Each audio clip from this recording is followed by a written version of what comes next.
Hi everybody, I'm Dr Nick Moncrieff. This is my wife Amber Moncrieff, Practice Director of Hunter Plastic Surgery. Welcome to our Facebook Live on breast reduction and breast lifts. And it's great to have hopefully lots of people on board tonight to learn about how this surgery is done and how people recover and the results that they can expect. I'm a Newcastle-based plastic surgeon. I've been in practice for 10 years and I specialise only in breast and body. And so I hope we can give you some insights into this very important surgery that I do a lot of. And I'm sure there'll be some questions and which we'll seek to answer during the course of the night. Yeah, so hi everyone. Look, the funny thing about Facebook Live is there's always a little bit of a lag. So by the time you hear this and then comment on things, there's always a little bit of a lag. So we just thought it might be fun just to do a little bit of a poll to start with about why do you think people seek to have breast reductions and lifts? So whether it's yourself or someone that you know, why do you think it is that people come here and see us and see other plastic surgeons around Australia? So pop your answers in. The other thing I'd say tonight is if you know that there was someone that wanted to watch this or you think would really benefit, tag them in it. It will then pop up in their feed and hopefully they can get this information. So hopefully at the end we're able to record it and leave the version on the Facebook page. But if we're not, then at least they'll get to see most of that content. So yeah, thanks very much. I could see people joining us, so thank you for that. So a little bit about our practice. How long ago did we set up? So we've been in practice now 10 years, which is amazing because the time is actually flying by. And in that, I think I've treated like 1,000 cosmetic patients, something incredible number. But the practice has evolved basically in that time to now just specialising in breast and body, which is what my passion is, what I really love, and hopefully we can share some of those insights with you guys tonight.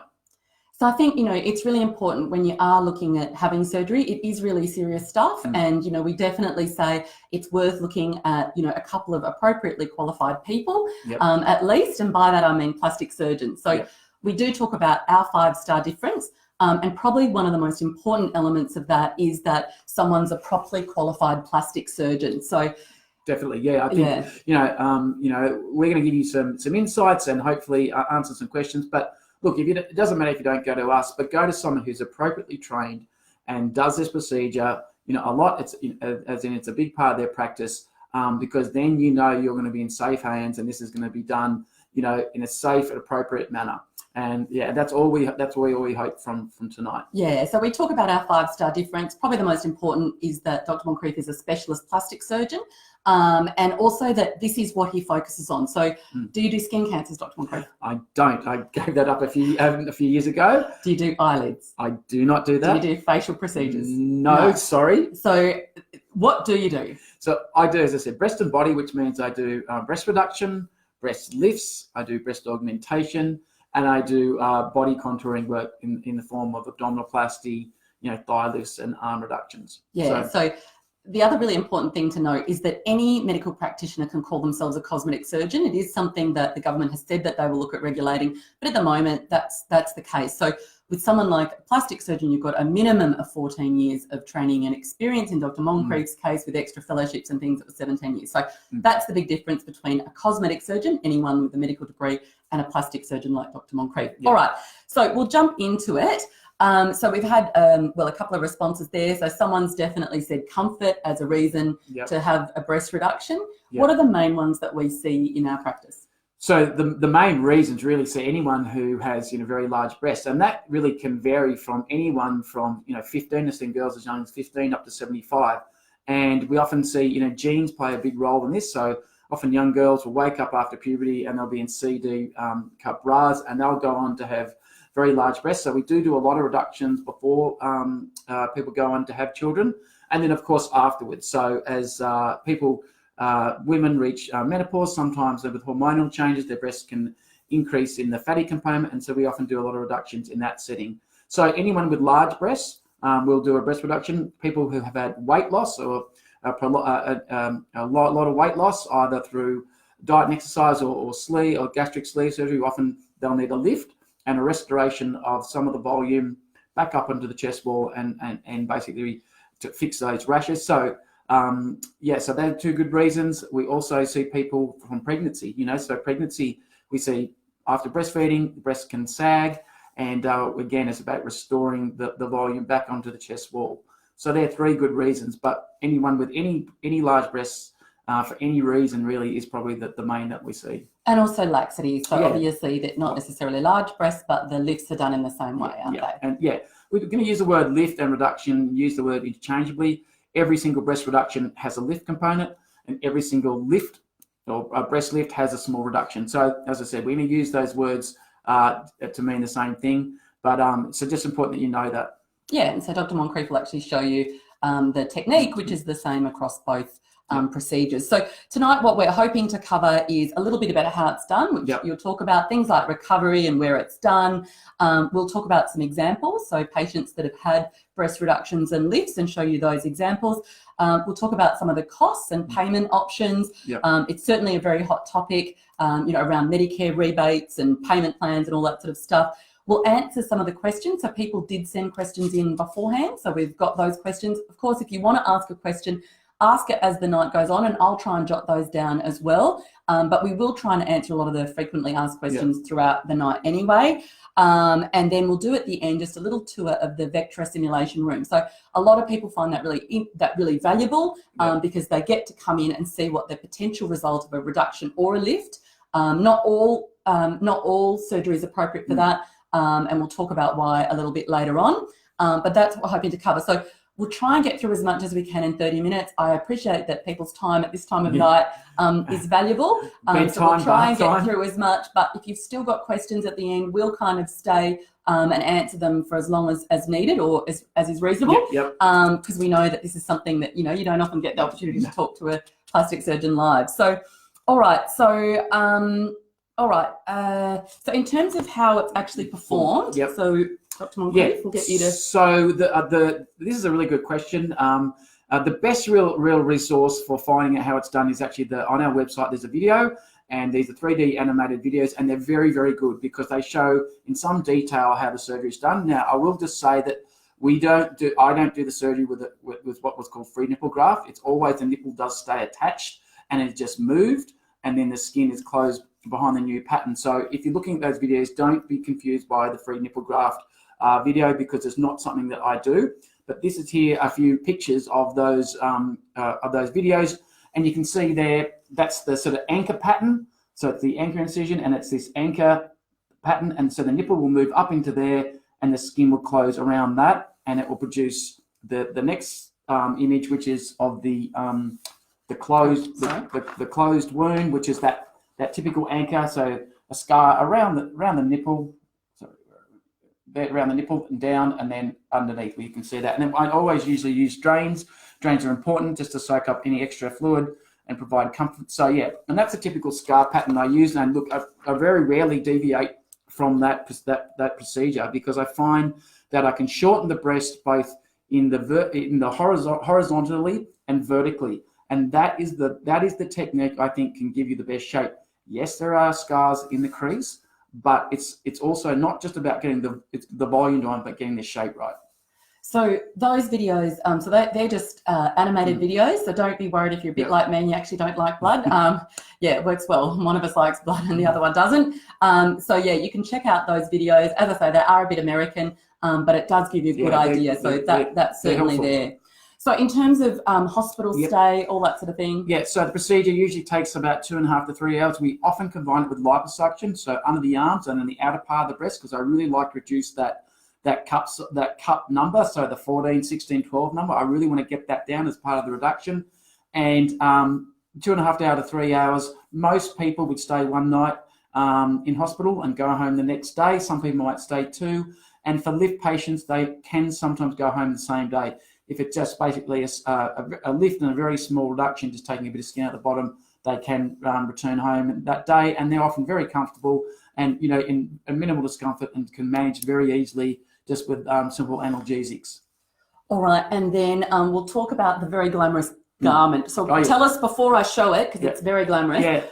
Why is this important? So garments are very important because they help provide comfort and support to the breast while they're healing.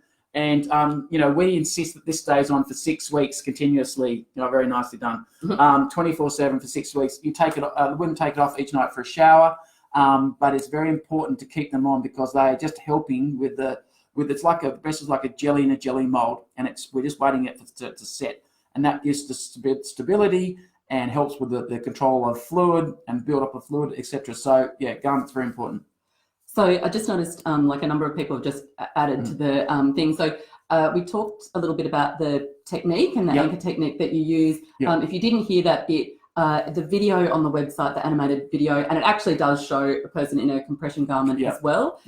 So definitely check that out. And at the end, I'm going to put a link on with all the links, direct links, so everyone can find that easily, because I know what it's like trying to navigate a website sometimes. Yeah, that's good. So, and then what about things like the anesthesia and things like that? So it's, we only do it with a general anaesthetic. You'll see in the American animated videos, they talk about sedation. It's not something we do. All the patients are put to sleep. They have a breathing tube put down their throat into their lungs. So that's important. So no one's going to wake up or have anything like that. We use local anaesthetic so that no one's going to wake up in any pain. And then once people transition out of the anaesthetic, they're recovered and go to a proper recovery. And then, as I say, usually stay one night in a hospital bed with all the possible painkillers and things that they need, to keep them comfortable and keep them safe. All right, and then what about afterwards? Like, how long do people need off work? So usually I'd say most people about 10 to 14 days if it's a sit-down kind of admin type job. But if you're someone who's in manual type work, 3 to 4 weeks, we usually say 10 to 14 days off driving, because we just don't want you, pulling on the wheel and moving that a long way and stressing your scars. And, if you can, it's it's 6 weeks out of the gym. And then in terms of coming in and having post-operative visits, how frequently? We see people 3 times in the 6 weeks post-operatively, usually about the 10-day mark, then at that the 3-week mark, and then at the 5 to 6 week mark. And basically we're checking all the wounds. We use this dressing called Comfil, which is a clear plastic dressing, which means people can shower quite comfortably after the second day. And that just means you feel more human. And at about the 3-week mark, we take that off and change you over to different dressing, which will help keep you supported and help minimise the scars. So it's it's a 6-week really commitment of really doing minimal to get the best quality results. And often we have people travel interstate. We only will see them maybe once, but we'll be regularly updated, with emails, photos, etc. Yeah, so just for those patients that are outside of Newcastle, so about a third of our patients now come from more than 50 kilometres away. So we're pretty good at handling interstate or intrastate patients. And again, I'll put a link up to how we do that after the live. So hopefully that will help. Now I can see there are a couple of questions, so we'll keep going and we will get to those at the end because they're actually similar to some of the things that people have previously asked us in advance as well. So, and again, for those of you that have just joined us, I'll put up some links at the end with some of the things that we've talked about, but really having a look at that technique video on the website is really important. All right, so what about risks? So, we've mentioned before, surgery is serious stuff. What about some of the risks? So, if you think about risks of any surgery, you've got to think about the risks, firstly, of the general anaesthetic, and they are minimal, but, things do happen to people, obviously, anaesthetics, but again, they're very, very rare. And, we'll go through these, briefly, but, we don't want to scare people for having procedures, but we just need to talk about them. People can get clots and things like that. So we'll talk about that, but then we talk about the immediate post-op risks of bleeding, and infections and things, which can happen anywhere up to the first few weeks. We can have, occasionally the wound might pull apart in part. So those types of minimal things. And then we look at things down the track. We look at, things like asymmetry between the nipple placement or the breast mound in the volume. So all of those things, nipple numbness, which is actually, rare. Most people have full nipple sensation from about 9 to 12 months. And then we talk about the risk of breastfeeding, post-reproduction with surgery. So all of those things are gone over in detail so that people have a really good idea what they're getting themselves in for. So they're things that you discuss more in a consultation. Yeah. Just touching on the breastfeeding, it's something that's a very hot topic, particularly for some of our younger patients that haven't had children yet, but the breasts are really interfering with their lives. So what would you say to them about breastfeeding? So because we don't actually cut the nipple off and move it higher as a free nipple graft, which is very important to note, the ductal structures are preserved. So we might even just show that again. So that's from that animated video, but so Dr. Moncrieff, just want to recap. So that nipple hasn't been cut off. That hasn't been cut off. It's just been moved up, and it's still got the blood supply, and it's got nerves, and it's got the ductal structures. That's why we would quote the rate of breastfeeding post having breast reduction surgery is about 50% with the technique we use. So now, unfortunately, we can't have any test to prove if you could breastfeed before you have the surgery. So, but that is a pretty good statistic, and I think most women are very happy with that. 1 in 2 chance to be able to breastfeed if you could, and obviously for those women who couldn't breastfeed before they had the surgery, they will obviously not be able to breastfeed after it.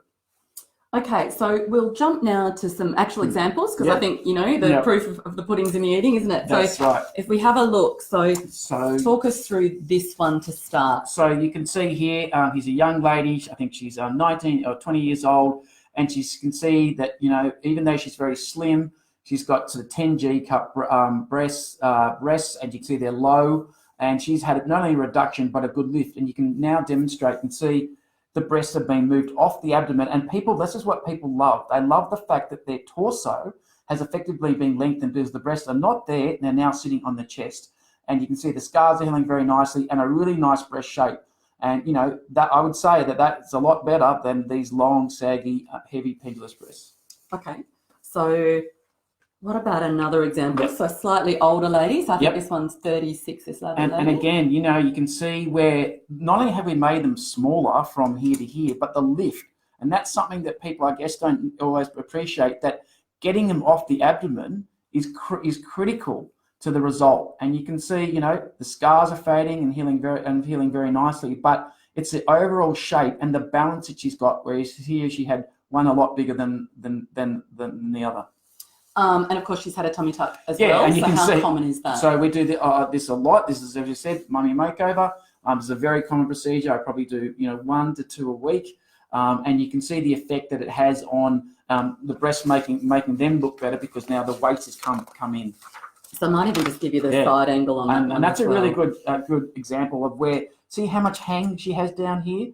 And now she's gone on to have the lift. You can see all of that skin is rubbing from the breast skin on the abdomen. Now there's just air underneath there, and it negates all the rashes and all the skin irritations that you can get when breasts drop post breastfeeding or post weight loss. But here, there's all of this air, and that's why patients love this surgery so much.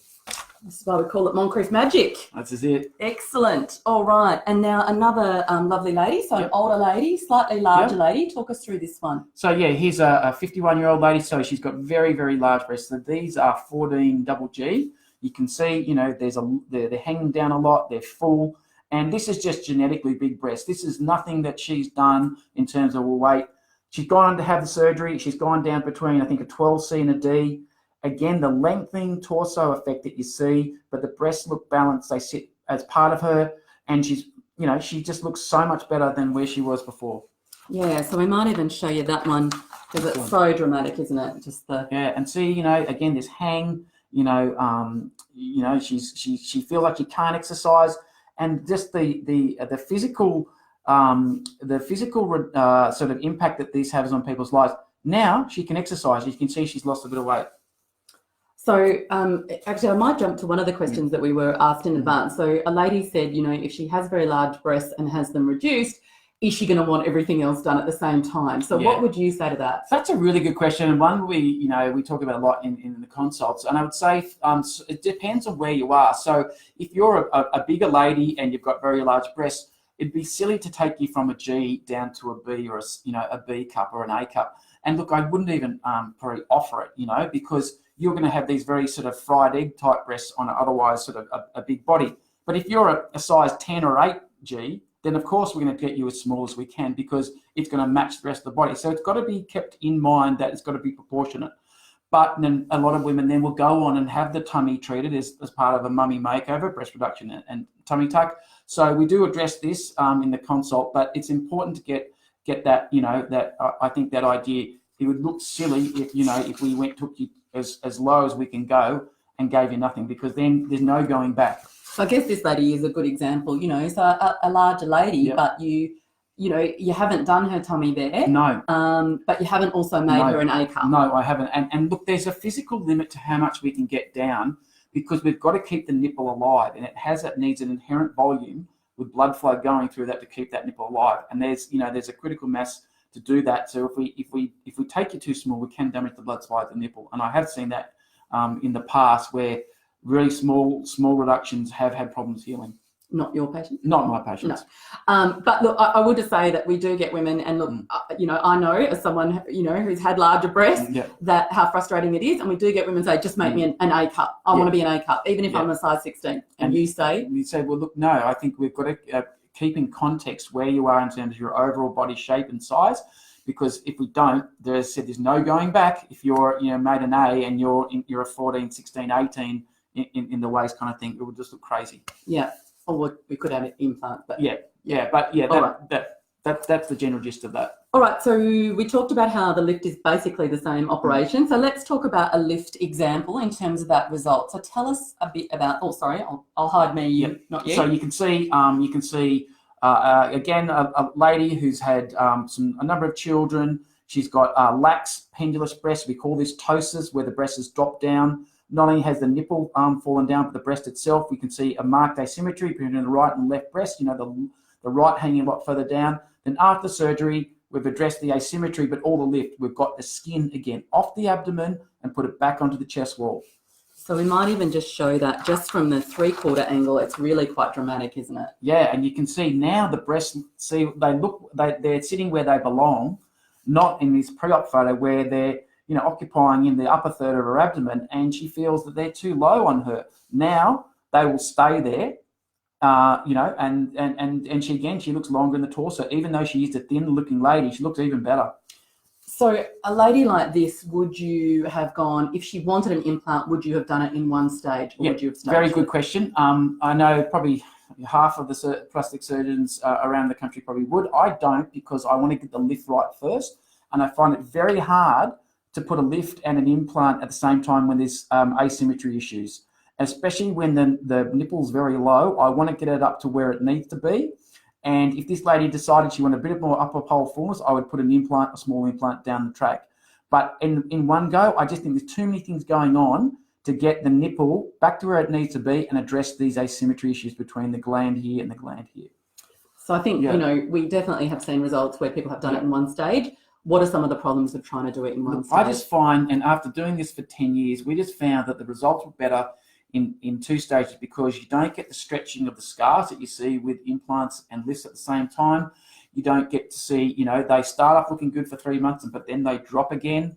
And you don't get to see, a lot of the scarring issues, as mentioned, but also the shape is never as good. I can never get the shape as good if you do it in one operation as two. And a lot of women that say they want it in one, that's fine. But I would say to them, if you want a 9 out of 10, you do it in two, where it's appropriate. Whereas it's certainly in my hands, I just can't get them as good in one operation as I can in two. Yeah, so I think you can see with that one, just having left it without the implant in, the scars are just amazing, aren't they? Like, you can barely see the scars. Yeah. So anyway, there is a blog that we've got on our website as well on the issue. It is an issue we face a lot and we asked a lot of questions about. And you do come under a fair bit of pressure to do them. I mean, we just have a breast and body practice, so this is all we do, and this is a question that comes up, at least twice, a couple of times a day in consult days. And look, it's a vexing one, and one that obviously if we can do it in one go, we would. But the problem is, if you see these people, 6, 12, 18 months down the track, they never look as good as people who have had it in two. So sort of a similar case, we might just talk about this one, which is a bit of an interesting case. So talk us through what happened with this lady. So this is a lady that's had gone on to have a breast reduction and lift, I guess. She's lost some weight, you see on the before. She's gone on to have the lift between here and here. That's just a breast reduction uplift surgery there. Then she's gone on, because she's lost more weight after this surgery, she's gone on then to have an implant. And you can see how we've restored the volume to the upper pole, give her nice cleavage lines, and to take it from that to that, I think is really quite dramatic. Yeah, so I guess she's a good example of where, because we do get a few questions of people saying, can I have a reduction and an implant because they want that cleavage upper pole look? Yep. And we just say no, because if you're already wanting a reduction, as in reducing the size of the breast, and you're adding an implant to that breast as well, the volume of that breast is going to be massive, because I can never get as much skin out if I've got an implant then as if I don't. And that's the problem by doing a reduction augmentation procedure. I know it's talked about, but again, if you follow these patients, I just don't think they do as well as someone who's got nipples in the right spot, scars that are minimal, healing nicely. Then we go back in through a 5 centimeter cut through the bottom of the breast and then put an implant which is appropriate to that breast, not whatever I can just get in because I've got to be able to close the skin afterwards. Yeah, so I don't know. I think sometimes the hallmark of a good surgeon is someone that says no. Yeah. And you know, you're just not the surgeon for that person. And look, some people may be able to do it. May be happy with a different sort of result. Yeah. So, all right. So there's some of the main things. The other thing that people always want to know about is cost. Yep. So look, I will just say at the outset, sometimes the cost issue can be a little bit complex. We're the only plastic surgery clinic in the Hunter that puts all the cost information on the website. We've got nothing to hide. We'd rather you understood what the costs were before you commit your time and your money to a consultation. Exactly. So, but in saying that, obviously there are some rules, particularly with Medicare and health funds. We do understand it can be a little bit complex. So the fees that you see on the website are total out of pocket. So it's Dr. Moncrieff's fee. It's the anaesthetist fee, it's the hospital fee, it's the garment, it's the aftercare, it's everything. Yep. And we quote a number that is for an insured patient, so you meet the criteria for Medicare. Yep. And then there's a number for an uninsured patient. That either means you don't have insurance or you don't meet the criteria for Medicare. Yep. So with a breast reduction, the criteria for Medicare really does look at that neck and shoulder pain. So you need a GP referral that refers to that. And then if you then qualify, and there's a few other things around it, but basically you've got to demonstrate that this is not just a cosmetic procedure, that it's actually causing you some physical problems. If you can do that and you can get that Medicare item number, it's about $11,500. Yep. So it's $11,400. That's for everything. That then it's about an extra $1,000 if you do need that extra liposuction. Yep. So for some of those patients that are the larger patients that need that lipo down the side to smooth off their new breast, then that's an extra $1,000. For an uninsured patient, so you either don't meet the criteria or you don't have private health insurance, and keep in mind, private health insurance rules have just changed. So what used to be sort of covered now, maybe unless you're in the gold cover, now isn't. So that's $17,000. Now, a lift is it's exactly the same operation. Obviously, as a general rule, it takes a bit less time. And so it's about $500 less of both of those amounts. So you're looking at about $11,000 and about $16,500 for an insured or uninsured lift. Yep. Again, most of the lifts are considered to be cosmetic. There are some that do meet the Medicare criteria. For Ptosis, and they're basically for weight loss patients that have a lot of their breast under what they call the inframammary fold. So sorry if you're not really up with the medical jargon, but it's basically if you can kind of do that pencil test underneath your breast, and then if 2/3 of the volume of your breast is below that pencil line, then you may qualify. So if you're a mass weight loss person, you may qualify. Little tricky thing, a little bit unfair for mums, if you've actually had a child, whether you're weight loss or not, it can only be between 1 and 7 years after the birth of that child that you can qualify the item number. So again, we have that on the website. You can have a look. You can give one of us a call, and we can try and explain it to you. But there's some of the rules around it. So so the other questions that we get in relation to payments are superannuation access. So definitely for those patients with the chronic back pain and neck pain and all those sorts of things.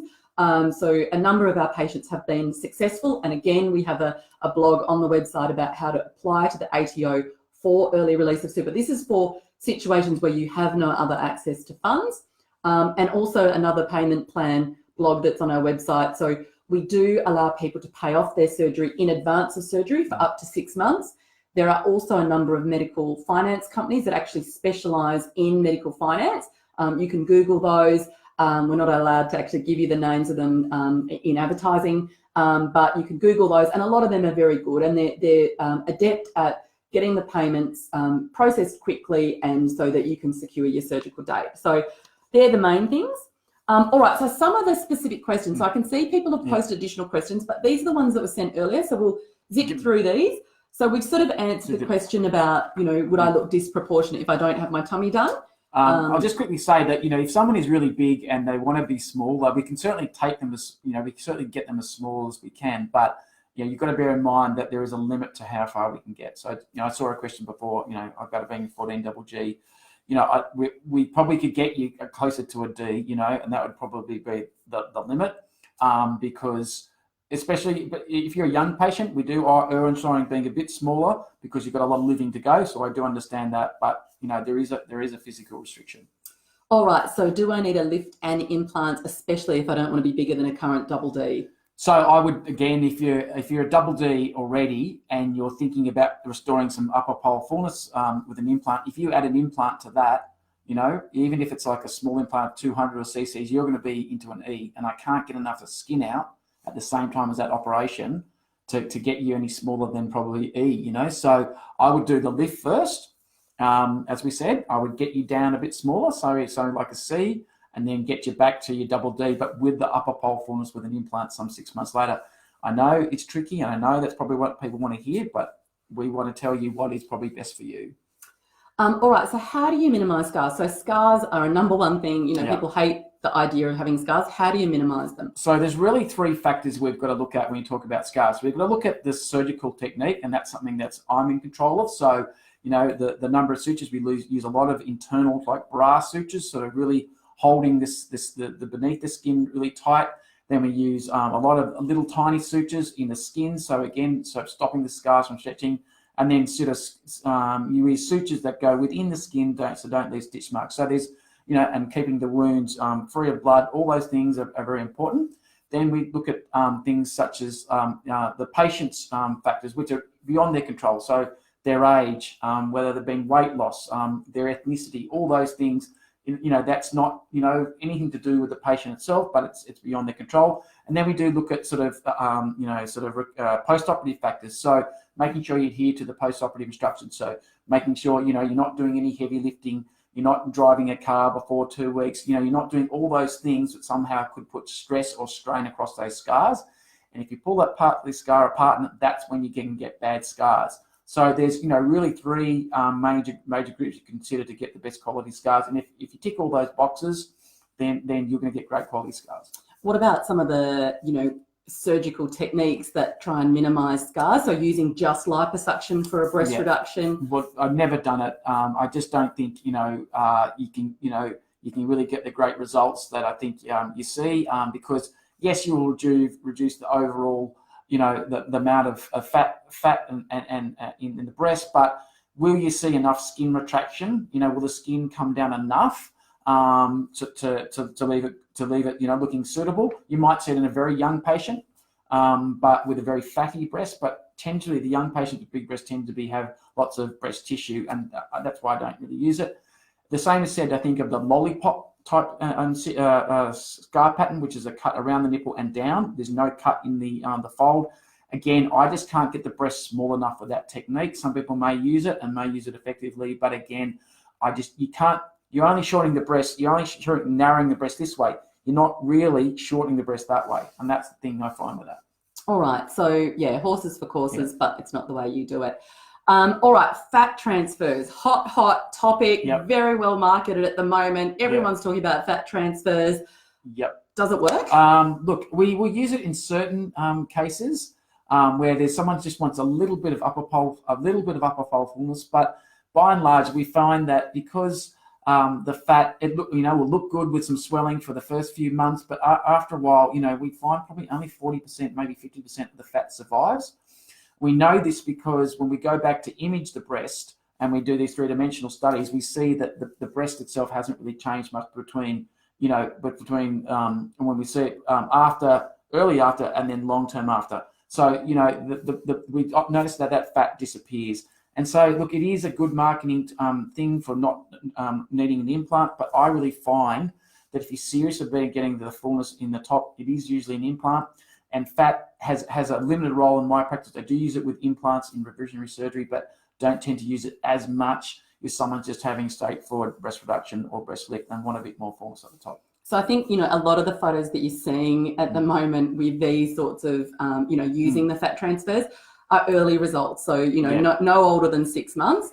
I think, if you just Google like long-term survival rates of fat that's been transferred, it's a pretty mixed bag. Yeah. And a lot of the results are not term. And it doesn't give a lot of structure to the breast, because the fat, we're going to feel like fat is squishy. And what you're seeing really in the first few months is swelling. And once that swelling abates and goes away, it's really hard pressed to see, huge, significant changes in that fullness. All right. So I think there's a guy called Dr. Subio who's a pretty fantastic plastic surgeon in America, and he says it's like putting applesauce in a bag. So it creates some extra volume, but it's not going to give you that really amazing shape. It's not stretching the bag out, because it just doesn't have enough. That most people talk about when they say, I want upper pole fullness. They want something that even without a bra still looks pretty great. That's it. It won't give you that. All right. So someone said, have you experienced patients with connective tissue disorders such as EDS? Yes. Does it affect recovery and healing? Yeah, Ehlers-Danlos syndrome. We have operated patients that were that before. Obviously, it's a disorder of collagen, and we have successfully treated breast reduction patients with that. So the answer is yes. We just do something. We do change the technique a little bit, and probably not use as many sort of sutures within the skin itself, because the skin's got to break down those sutures, and because of this disorder of collagen. But yes, we successfully have treated patients with that syndrome. All right. Grade 3 ptosis. So that's a very lax breast. Grade 3 ptosis is when the nipple is at the bottom of the breast, and also the breast has fallen all the way over the fold. So the breast is at the bottom. The breast itself is at the bottom, and the nipple's also at the bottom. So the person asked if they can get a Vectra. In those sort of cases, it is very difficult to actually get a Vectra stimulation. So we'll have a look at what that looks like when it is achievable. But what the imaging software is looking for is actually looking for where the nipple is, so it knows where it can show you where the nipple can go. When the nipple is that low on the breast, sometimes the imaging just can't pick it up. So Jess will still try and perform the simulation. If she can't get the result, the $50, it just comes off Dr. Moncrieff's fee anyway. But it also is an opportunity for you to get down and dirty with her on Medicare rebates and health funds and which hospital and all those sorts of things, looking at lots of before and afters. So I think Jess has done hundreds of Vectras now, and about 20% of them are lift and reduction cases, and no one has ever asked for their money back on the basis that they couldn't get that simulation, because they still get lots of value from that. That's it. Do you treat factor 5 Leiden with Clexane post-surgery? Is this a possible complication with a tummy tuck? Yes, we have. I've had lots of patients with factor 5 Leiden, which is a clotting disorder. So we do use Clexane in the post-operative period. Might be up for 2 weeks afterwards, and that's just to stop getting blood clots in the leg, which can obviously travel to lungs and things and cause lots of problems, pulmonary embolysis. So very common. Lots of people have. It's quite a common thing, and yes, we see it. I'd say not infrequently. All right, so there was a few different people that asked versions of this, but can I have my surgery in the school holidays? Can I have it at Easter? Can I have it at Christmas? And they want to do all these different timings. I'll just say on that, obviously school holidays and times around Christmas are actually our busiest times, because everyone wants to use their leave. Teachers want to use their leave for school holidays, parents want to use the leave over Christmas and things. So I think it's just about a matter of making sure you're in the pipeline soon enough, depending on what that surgery is. So as a general rule, to see Dr. Moncrieff, it's a 4 to 6 week wait for a consult, and then to get a surgical date, it might be 4 to 8 weeks in advance. So you're looking at 3 to 4 months, just depending. Those hot dates, so that week before Christmas, everyone wants an operation, it's a little bit longer. So if that is something that is really important to you, please make sure when you ring and you speak to the girls about booking in a consult, they're aware of that. If it is something where it's a breast surgery involved, then have a Vectra, because then Jess has access to fast track appointments with Dr. Moncrieff. It is really important. But look, we've had people ring like last week saying, I want surgery for Easter. That's not going to happen. And you've really got to start thinking about this, well in advance. And of course, most people do. This is a big thing to do. But people have got to have leave. They've got to organise care arrangements, often for children. So get in book early. All right. So we'll just go back, just so some of the questions. Some lovely feedback. Thanks everyone.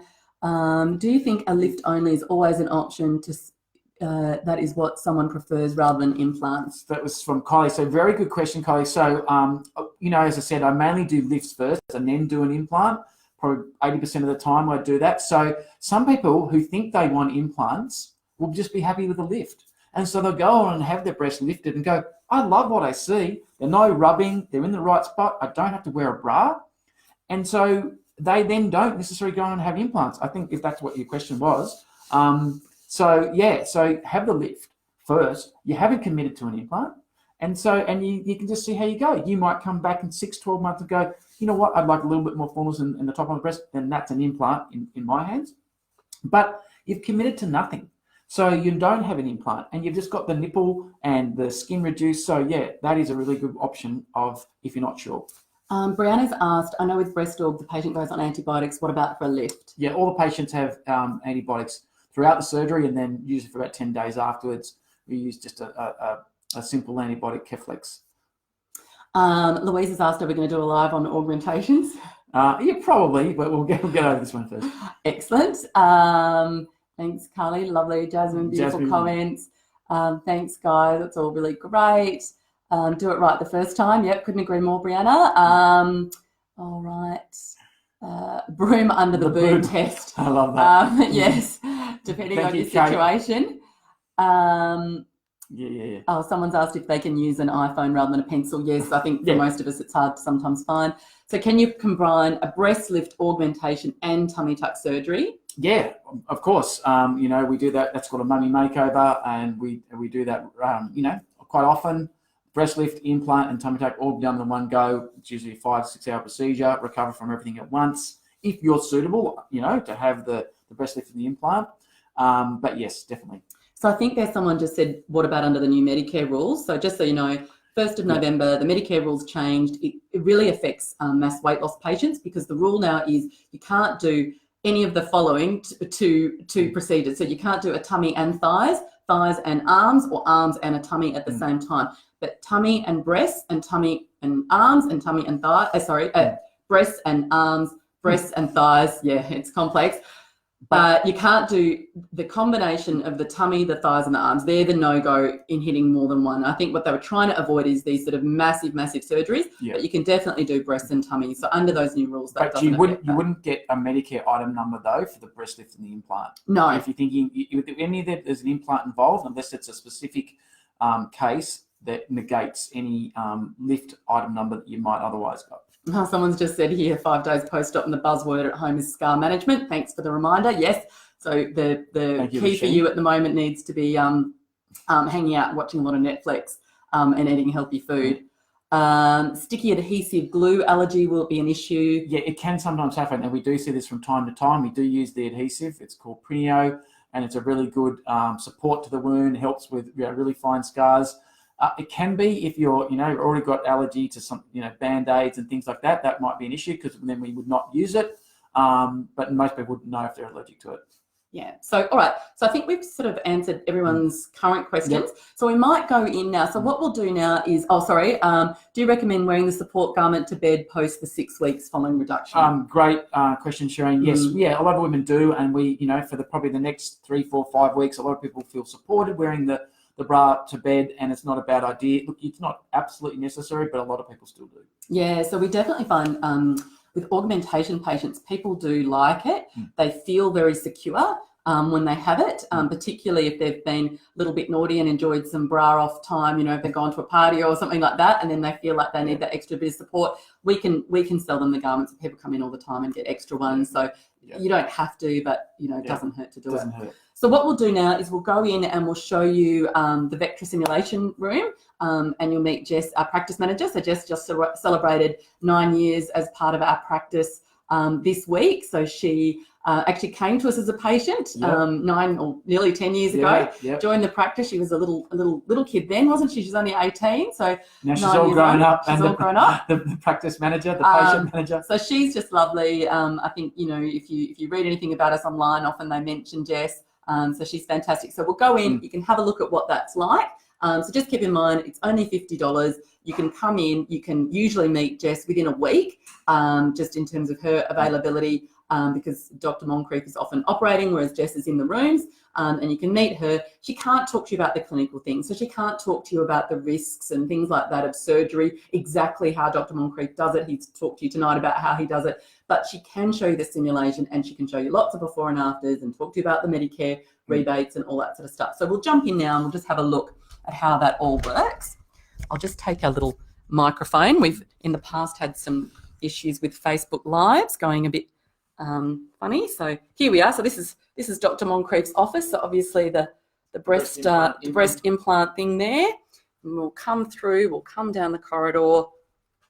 Oh, there's some of our beautiful patients. So they're actually augmentation patients, but we have some reduction patients on some of the other walls. And we'll come down here and we'll meet Jess. Hi guys, happy Tuesday. Thanks for tuning in. So this is our lovely Vectra / photo room. So we do all our before and after photos in here. And this is where we do the Vectra as well. So this is the machine here. It's not scary. I'll run through how we do it. So you come in and see me.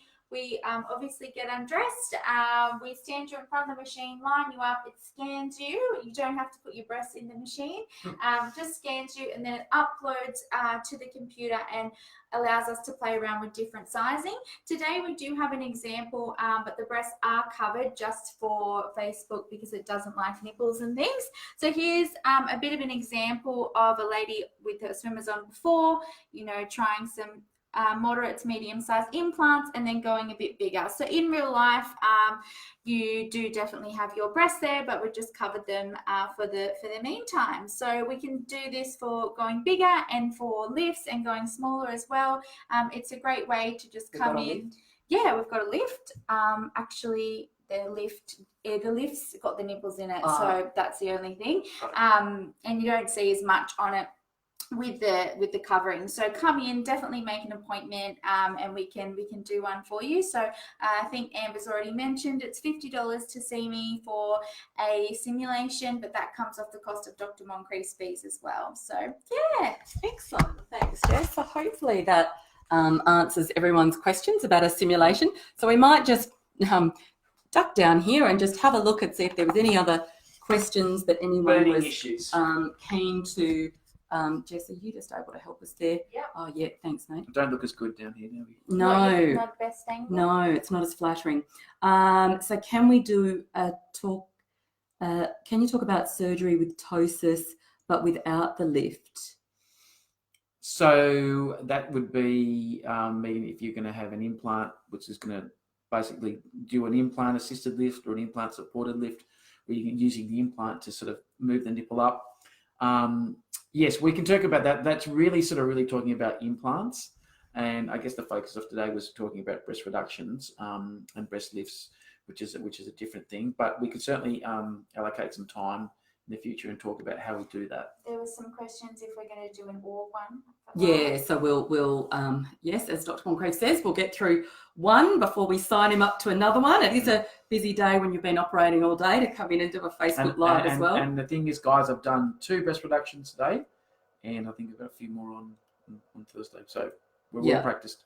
All right. So I think Jasmine's still wearing hers to bed. Good on you, Jasmine. Some lovely comments there from all our lovely patients. Beautiful comments. So what classifies as a tuberous breast? Yeah, so that's a good question, Louise. So tuberous breast is a congenital deformity that appears really at puberty, and there's a sort of a constellation of signs, and basically you see a short or sort of narrow pointed breast with a big nipple, and you see the fold that Amber was talking about is particularly high on the chest wall.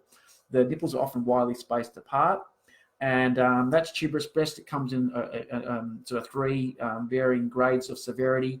And we see it quite often, actually. You know, it's probably, you know, in a breast augmentation practice like my own, we see it probably in 5% of patients presenting. So it is common, and it uses different techniques to address the specific features. Sometimes we do a lift first on a tuberous breast patient and then wait 6 months and do an implant down the track because we can't get the areolas small enough because often they're very big.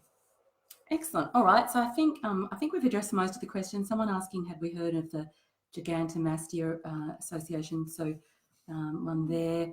a lady that's had 8 children and her boobs aren't happening anymore. Look, I think, you know, many people would say that after 2. Yeah. Look, definitely come in and you know, meet us.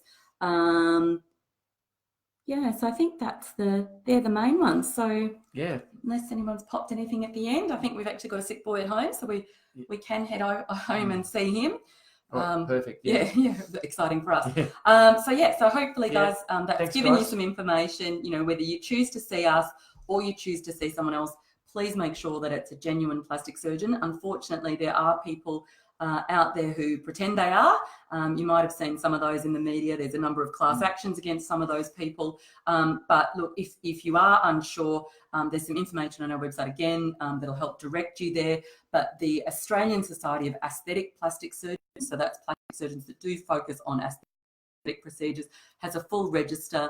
So there's about 5 in Newcastle, and all their details are on that page. So definitely have a look at that. So hopefully that's been helpful. Thanks, guys. All right. Have a good evening, and thanks for listening.